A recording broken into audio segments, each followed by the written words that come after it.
Hola, hola a todos. Hoy estamos en Café con Expertos de ISWA. Hoy tenemos un invitado muy especial, es Lucas Iborra. Lucas Iborra es diseñador industrial que se ha involucrado con todo este tema ambiental, pero pues digamos que él no empezó ahorita, no es que ahorita esté metido porque está la ola de economía circular y eso, entonces es un diseñador industrial ya ahorita casi que es normal, ¿no? Él empezó ya hace un buen tiempo con todo este tema, y un diseñador industrial en el tema ambiental, uno dice, oiga, es como raro en este tiempo verlo. Entonces, nada, pues démosle la bienvenida a Lucas. Primero agradecerte por estar acá con nosotros acá en ISWA, en Café con Expertos, y tomémonos este primer sorbo comentándonos quién es Lucas. Bueno, gracias Arturo, también gracias a José y a todo el equipo de ISWA.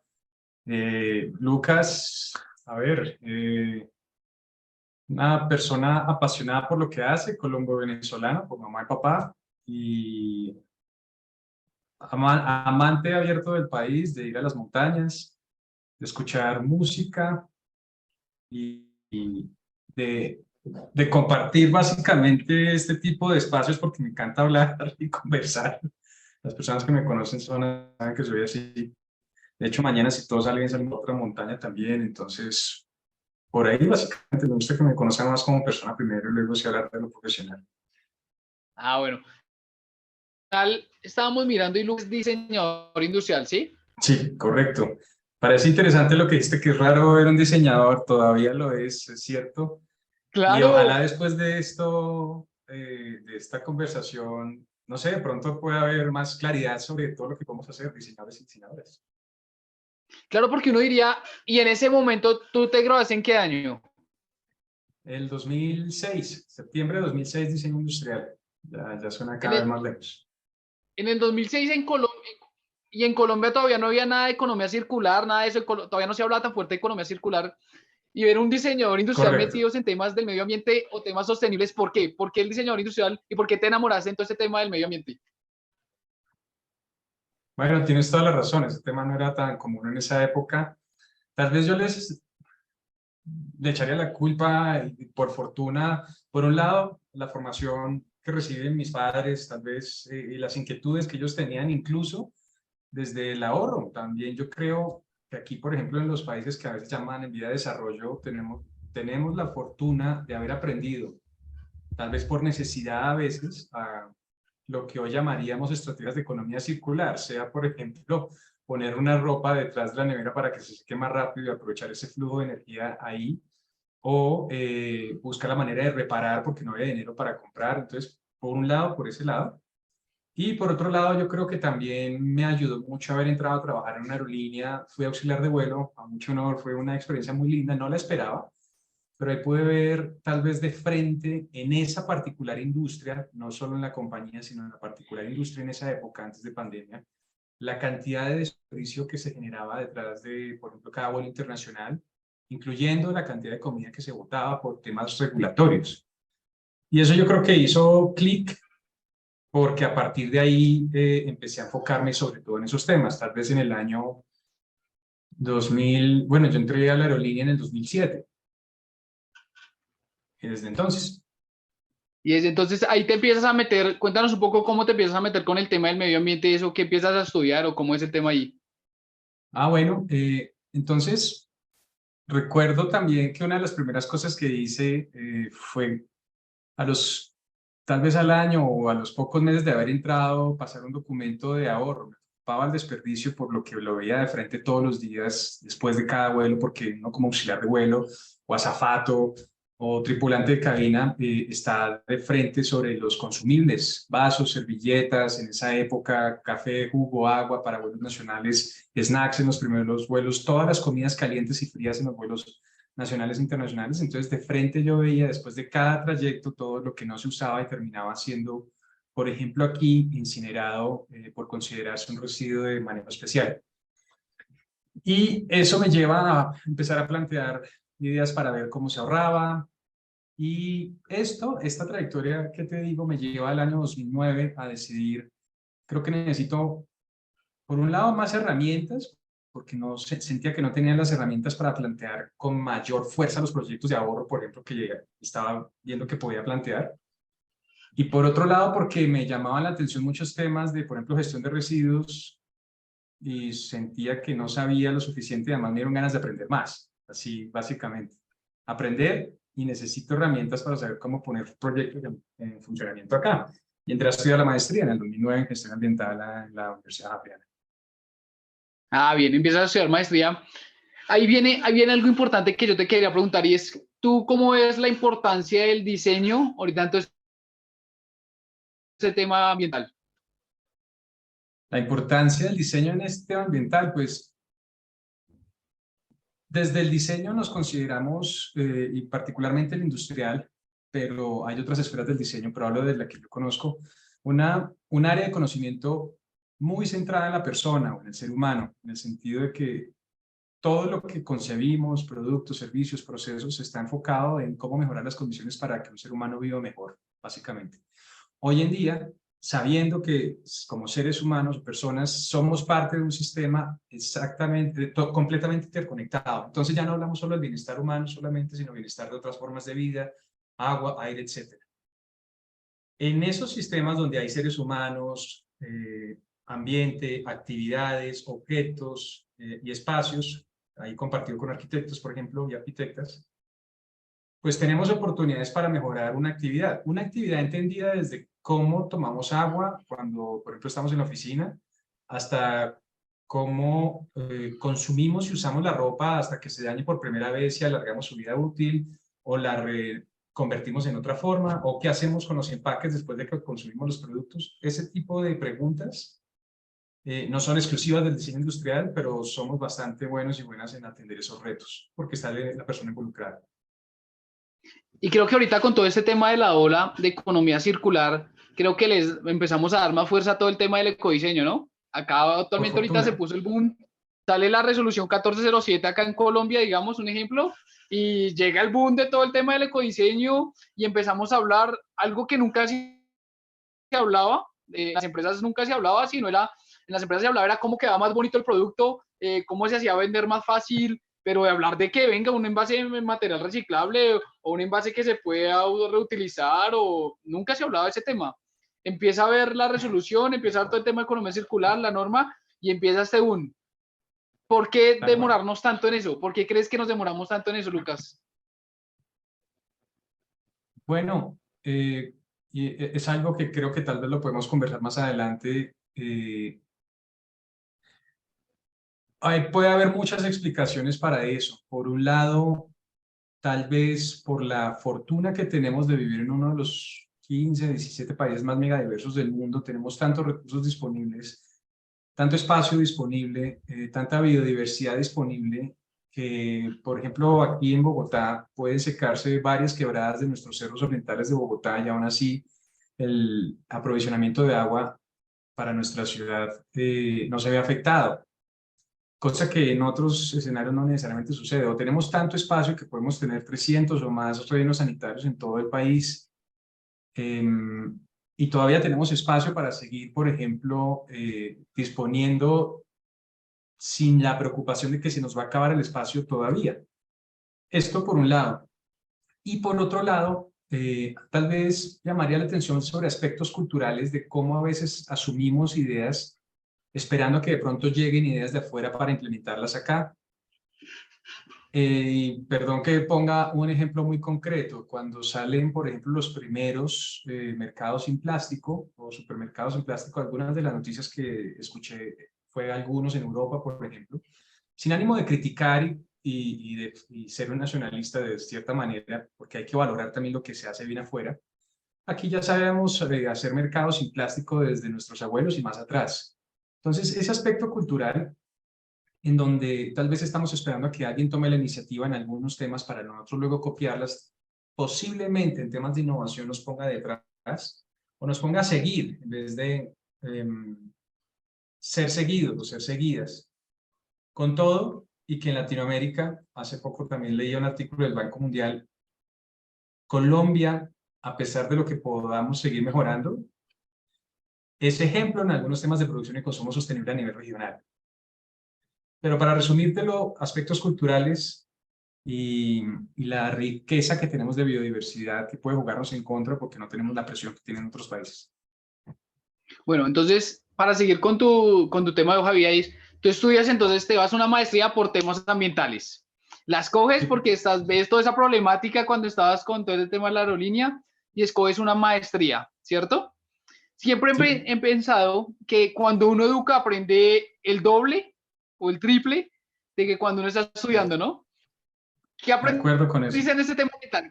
¿Cuáles son los aprendizajes que te dejó estudiar esta maestría? ¿Cuáles son esos aprendizajes que tuviste ahí? Hijo de pucha, bueno, algo que me gustó de esa maestría es que había personas de distintas áreas, incluyendo, que es algo extraño tal vez, un diseñador industrial. Entonces puede uno escuchar desde gente con un enfoque sumamente técnico a enfoques sumamente sociales y culturales y tomar lo mejor de ambas posturas. Esa diversidad y riqueza de pensamiento y conocimiento y sentimiento me encantó. Y por otro lado, tal vez, y es algo que cuando tengo la posibilidad con mis estudiantes, es que los temas de sostenibilidad para ser tomados más en serio todavía, porque a veces todavía resulta difícil, deben ser manejados con el mismo rigor que con cualquier otro proyecto. Por supuesto, algunos de nosotros también nos apasionan estos temas por el amor a la naturaleza, por las posturas que tengamos, por ejemplo, espirituales algunos, pero deben ser manejados exactamente con el mismo rigor financiero, técnico, legal que cualquier otro proyecto. Y solo así tiene uno más posibilidad, al menos en mi experiencia, de que lo tomen a uno en serio con la empresa, con el gobierno, etcétera. Tal vez para no extenderme lo resumiría en esos puntos. Ok. Después de eso, terminas la maestría y te vuelves investigador. Cuéntanos un poco más de eso. ¿Cómo empezaste con ese tema investigador o cómo fue el tema ahí?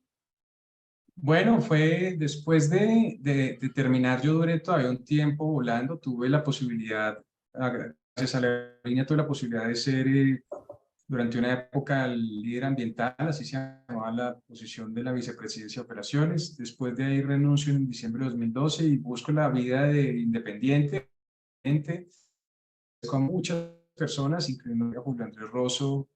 Antes tenía la Academia Innovadora para la Sostenibilidad, otro amigo, Henry Garay, y bueno, podría mencionar a muchos amigos que me facilitaron ese aprendizaje desde la consultoría y el seguir disfrutando, aprender de temas que yo, a pesar de que había hecho la maestría, no tenía ni idea. Es más, en la maestría, el proyecto de investigación, proyecto de grado, perdón, fue con gestión de residuos orgánicos en vuelos internacionales, pero fue solo graduarme y empezar a trabajar en consultoría para ver lo ignorante que todavía era en todos esos temas. Entonces, duré hace un muy buen tiempo, pero terminé renunciando a esa vida para volverme profesor de tiempo completo, que es lo que soy hoy en día.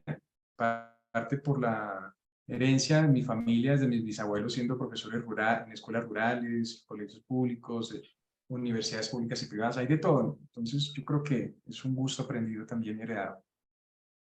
Qué bien. Entonces, bueno, yo estaba mirando que tú empezaste con temas de profesor y hablas de todo el tema de consumo sostenible, ¿no? ¿Qué es Sí, me consumo encanta. sostenible para los que no tenemos tan claro el concepto? Algo así práctico, ¿qué es consumo sostenible? Un consumo más consciente de los impactos que tienen las decisiones de compra y consumo en el día a día y de impactos entendidos en la salud propia, en el bienestar propio, en el bienestar de todo lo que le rodea a uno, sean personas, otras formas de vida, agua, aire, etc. Tal vez hasta ahí. El centro es el nivel de conciencia con el que yo consumo, para saber, no, ahí porque puedo empezar a hablar mucho, puedo regarme aquí en el tema, entonces centraría en el nivel de conciencia, en los impactos, en el bienestar propio y de las demás personas y otras formas de vida que me rodean. El nivel de conciencia, dices. Sí, sí, ahí yo creo que, porque tal vez lo podemos conversar más, pero es difícil, al menos en mi experiencia, hablar de este es un comportamiento sostenible y este no, sino más bien ser conscientes en qué estamos haciendo las cosas mejor, en qué podemos mejorar y avanzar y seguir aprendiendo. Eso yo iba a decir, ¿cómo poder saber ahorita que si es sostenible o no sostenible? Porque no sé tú cómo ves todo este tema. Ahorita todo el mundo sale, entonces dice, oiga, no, mire, este plástico no es sostenible, es que tenemos que acabar con el plástico. Y entonces dice, no, mire, le tengo la medida, no, este vidrio, este vidrio. Y a mí personalmente me queda muy difícil. Yo digo, ¿cuál estará siendo más sostenible? ¿El vidrio? ¿Cuál estará Exacto. el plástico? Entonces, los del plástico me dicen, oiga, no, es que el plástico pesa menos, entonces consume menos combustible cuando transporte, bla, bla, bla.